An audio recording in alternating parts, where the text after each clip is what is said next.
Now, if statements are binary, they're either true or they're false. But not all decisions are that complicated, are that simple, right? You know, you can be male or female or not. You can be tall or short or not, right? You can be old or young or not either of them, right? So, you know, your choices can be more than binary. And switch statements are a way of letting us look at at non-binary choices. Here's a very simple switch statement. And here's the structure here. It's switch on some variable, and then you've got curly braces, and you've got a bunch of cases here. What you're doing is saying, is variable A equal to 0? If that's true, execute this code. If A equals 1, execute this code. If A is none of these guys, then execute the default. Okay? Notice that these guys have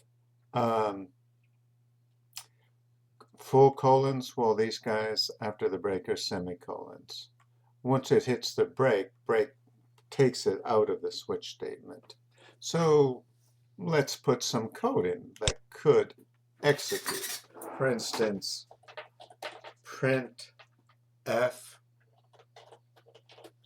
a equals 0/n/r, something like that, right? So if a is 0, that'll print. Okay. Make this 1. Most switch statements aren't used just to change prints, but the statements we print out. But we can get the feel for what this does, right? And the amount of code can be very long in here, right? So I'm just using one line, one printf statement, but I could have many, many lines of code before the break. And here, let's say a is greater than 3, because that's when that case would happen, right? So since a is 0, as it comes down, it checks this guy, and it will execute the statement print a equals 0. Switch statements can be more complicated than that. So here's another one, right? But it's a little more complicated. Let me draw this one out here. It says, look at A. It's much the same structure, but I've put in more cases. Okay. I've got 0, 1, and 2, just like before. But now I've got cases 4, 5, and 6. And you'll notice there's no break statements here. So if it comes into 4, it'll do this. If it comes into 5, it'll do this. If it comes into 6, it'll do this. Right? I can also do this. Right? I can put this line of code right here. A equals 4. Right? It will execute this code, but it will also print this line of code. Okay?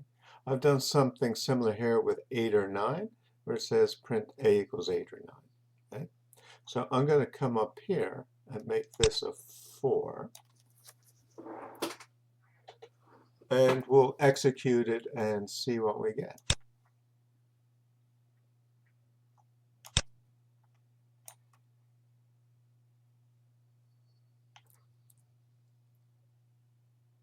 Simulator is working. Here's my UR, right?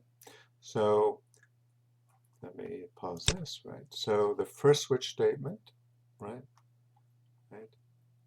It goes, right? A equals 4. It comes down here. right? It should say A greater than 4. What's going on there?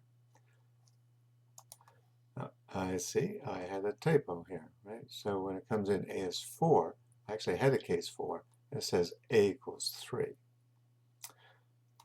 Okay, come down into the next switch statement where it's 4. It prints this statement, right? And then prints that statement. I'm going to go back here. I'm going to fix that to be 3. And I'm going to come up here and make A equals 5. And I'm going to build it again so that we can see what happens.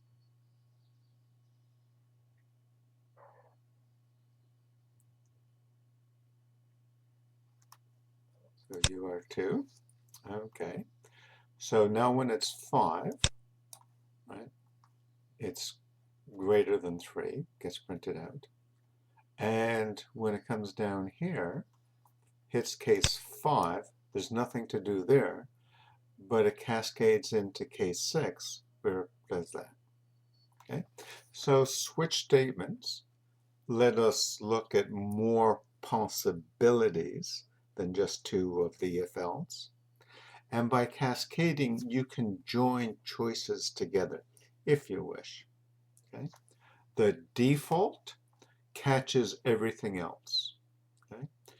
You don't have to have a default case. You can leave out cases if you're not interested in them. Anyhow, that's it for switch statements.